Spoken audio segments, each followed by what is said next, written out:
Olá a todos, sejam todos bem-vindos a mais um vídeo da série A Bíblia ao longo do ano, aqui no canal da Igreja Luterana de Interlagos. Sempre muito oportuno darmos início a mais um vídeo, hoje com o estudo de 1 Crônicas, dando continuidade a este livro. 23 de maio, 1 Crônicas, capítulos 17 a 20. Vamos juntos? Iniciando, então, pelos capítulos. Capítulo 17, temos como destaques principais a aliança do Senhor com Davi e oração de agradecimento de Davi. Pareceu errado a Davi o fato dele ter um palácio para morar, enquanto a arca de Deus ainda estava abrigada em uma tenda. A sua atitude de querer construir um templo é uma atitude correta. No entanto, Deus recusou o seu pedido. Ainda assim, Deus expressou seu amor e sua aprovação a Davi na promessa de uma dinastia que jamais acabaria, e ao permitir que Salomão construísse o templo. Em 1 Crônicas 17, então, nós queremos responder a duas questões. A primeira delas, o que Deus promete a Davi em relação ao seu descendente que o sucederia no trono? Temos a resposta em 1 Crônicas 17, 11 a 14, onde lemos o seguinte: Quando se cumprirem os seus dias e você for para junto de seus pais, então farei surgir depois de você o seu descendente, um dos seus filhos, e estabelecerei o seu reino. Este edificará um templo para mim, e eu estabelecerei para sempre o seu trono. Eu lhe serei por pai, e ele me será por filho. Não tirarei dele a minha misericórdia, como a retirei daquele que foi rei antes de você. Mas eu o confirmarei na minha casa e no meu reino para sempre, e o seu trono será estabelecido para sempre. Segundo todas estas palavras e conforme toda esta visão, Natã falou com Davi. O que Deus promete a Davi em relação ao seu descendente direto, aquele que o sucederia no trono, que é Salomão? Que ele iria construir um templo. Se Davi não iria poder fazer isso, o seu filho Salomão faria. Mas fica uma outra questão. Deus fala de Salomão ou Deus se refere a outro descendente em todo esse texto? Como nós podemos saber disso? Porque no tocante à construção do templo parece ficar claro que, de fato, se refere a Salomão. Mas logo na sequência ele diz: e eu estabelecerei rei para sempre o seu trono.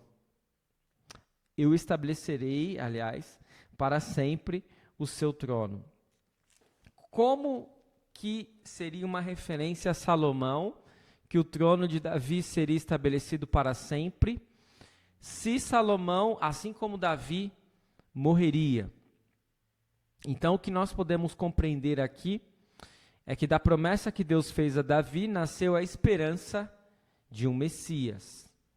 Quando Jerusalém foi tomada e o povo foi exilado na Babilônia, que é a data muito provável em que 1 Crônicas foi escrito, tudo parecia perdido, pois apesar da promessa, a linhagem de reis da família de Davi chegou ao fim. O cronista, ele queria reavivar essa esperança e essa confiança em Deus. E a promessa foi cumprida em Jesus, que veio da família de Davi, conforme visto na genealogia presente no início do Evangelho de Mateus, e reinará para sempre. Este é o capítulo 17, vamos ao capítulo 18, onde temos como principais destaques diversas vitórias de Davi e oficiais de Davi. Temos uma questão neste capítulo que é a seguinte: de que materiais grande parte do templo será construído?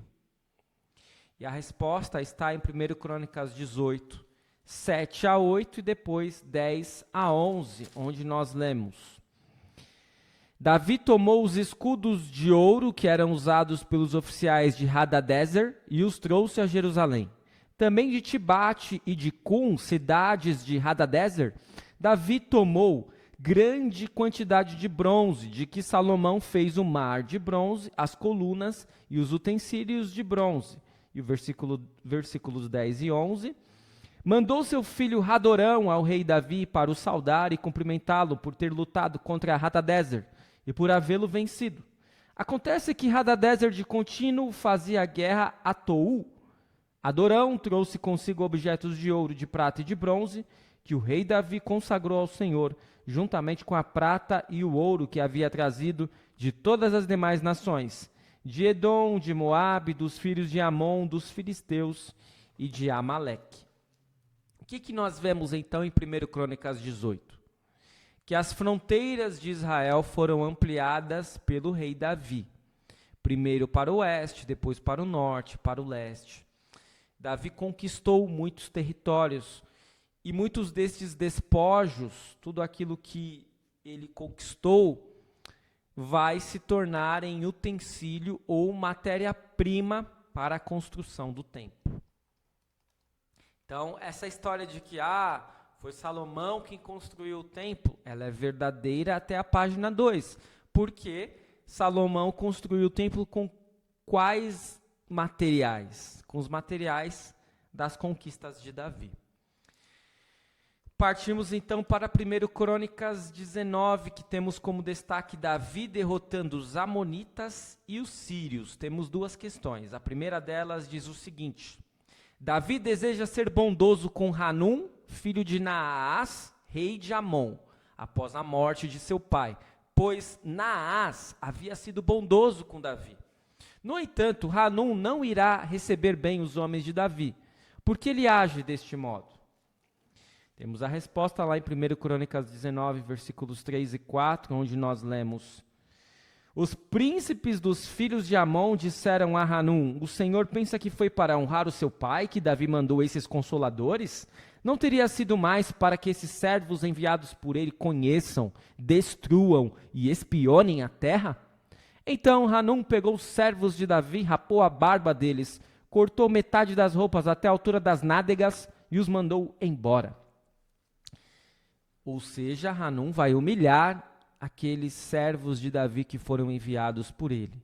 Cortar a barba de um homem era o mesmo que, até mesmo seria semelhante a tirar a masculinidade deste homem. E ainda cortar a roupa até a altura das nádegas era mais uma humilhação. E por que Hanum vai agir deste modo? Porque ele vai ouvir conselhos ruins. Nem sempre devemos ouvir conselhos de quem está aparentemente ao nosso lado. E a outra questão sobre o capítulo 19, qual será o resultado final da batalha entre os amonitas junto com os sírios contra Israel? Temos a resposta em 1 Crônicas 19, versículos 14 a 19, onde nós lemos: Então Joabe avançou com o povo que estava com ele, e travaram batalha contra os sírios que fugiram diante dele. Quando os filhos de Amon viram que os sírios fugiam, também eles fugiram de Abissai, irmão de Joabe, e entraram na cidade. Então Joabe parou de lutar contra os filhos de Amon e voltou para Jerusalém. Quando os sírios viram que tinham sido derrotados por Israel, enviaram mensageiros e chamaram os sírios que estavam do outro lado do rio Eufrates. Sofaque, comandante do exército de Hadadezer, marchava diante deles. Quando ficou sabendo disso, Davi reuniu todo Israel, passou o Jordão, foi ao encontro deles e se pôs em ordem de batalha. Depois que Davi tinha feito isto, os sírios lutaram contra ele. Porém, os sírios fugiram de Israel. E Davi matou os condutores de 7.000 carros de guerra e 40.000 soldados de infantaria dos sírios. E matou Sofaque, o comandante do exército. Quando os servos de Hadadezer viram que tinham sido vencidos por Israel, fizeram paz com Davi e o serviram. E os sírios nunca mais quiseram socorrer os filhos de Amon. Então, tudo aquilo ali que o rei Hanum vai fazer, vai reverberar contra ele e contra o seu povo. Os amonitas vão se juntar aos sírios, mas isso não vai adiantar porque Davi, ele era o rei de Israel. Então é o período de apogeu de Israel e nenhum povo vai ser suficiente contra Israel, que vai ser derrotado pelo rei Davi. E é o que acontece. Nunca mais os sírios viriam ajudar os amonitas.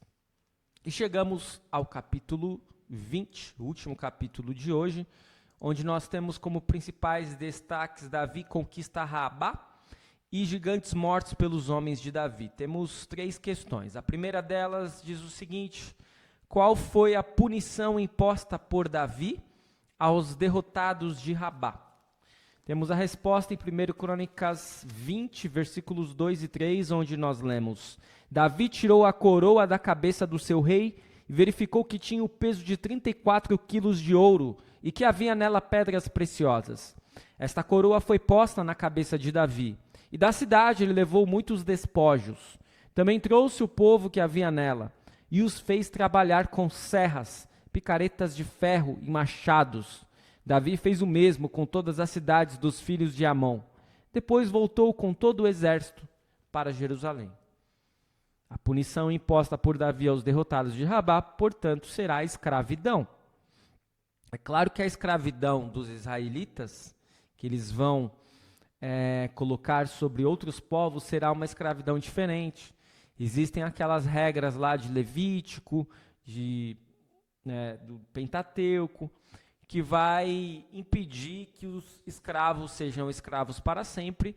Mas a verdade é essa: com as conquistas, com as batalhas, com as guerras de Davi, muitos despojos destes povos irão para Jerusalém, irão para Israel, e muitas pessoas serão presas e se tornarão servas, escravas do reino de Israel.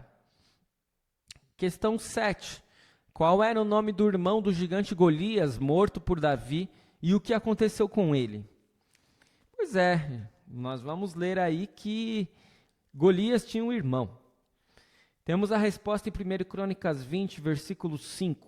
Houve ainda outra batalha contra os filisteus, e Elanã, filho de Jair, matou Lami, irmão de Golias, o geteu, cuja lança tinha a haste como o eixo de tecelão. Portanto, o nome do irmão de Golias será Lami, e ele será morto também pelos israelitas. Próxima questão, última questão. Quantos dedos um gigante da batalha de Gate tinha? O que aconteceu com os gigantes? Temos a resposta em 1 Crônicas 20, versículos 6 a 8. Houve ainda outra batalha em Gate, ali havia um homem de grande estatura que tinha 24 dedos, 6 em cada mão e 6 em cada pé. Também este descendia dos gigantes. Quando ele insultou Israel, Jonatas, filho de Simeia, irmão de Davi, o matou. Esses eram descendentes dos gigantes em Gate e foram mortos por Davi e seus soldados.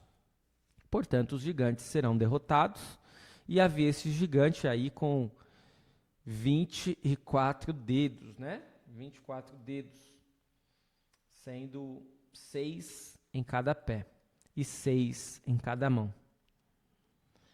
Muito bem. Estes os capítulos de hoje. Vamos aos ensinamentos para o estudo de hoje. Temos basicamente 3 ensinamentos. Primeiro deles: o respeito que Davi mostrou ao governante amonita é retribuído com um ato de humilhação dos homens de Davi. Como servo do reino de Cristo, também poderemos sofrer zombaria e humilhação neste mundo. E quando isso ocorrer, precisamos nos lembrar que o Senhor, o nosso Rei, levou a nossa humilhação, a que merecíamos sofrer por conta de nossas transgressões na cruz, e encobriu a nossa vergonha com o manto da sua justiça. Segundo o ensinamento, os amonitas se deram mal porque o rei ouviu maus conselhos. Precisamos tomar cuidado com os conselhos que recebemos. Não é que nós iremos deixar de ouvir as pessoas ao nosso redor, mas nós não iremos seguir tudo aquilo que nos falarem. sob pena de sofrermos como o rei e todo o povo amonita sofreu. Terceiro e último ensinamento. O exército de Davi derrota até mesmo os mais formidáveis guerreiros. Na terra, o medo de tais gigantes não deixava Israel entrar na terra prometida. Mas o Senhor fortaleceu o seu povo para a vitória. O que nós aprendemos? Que não importa o quão colossais sejam os desafios à nossa frente, o Senhor nos concederá forças e companheiros fiéis para que possamos suportar toda e qualquer situação. Este é o estudo de hoje, eu espero que tenha sido de grande proveito para você. Continue seguindo o nosso canal, continue seguindo a série A Bíblia ao longo do ano. Amanhã retornaremos com mais 4 capítulos do livro de 1 Crônicas. Muito obrigado por assistir, fique na paz do Senhor. Até o nosso próximo vídeo.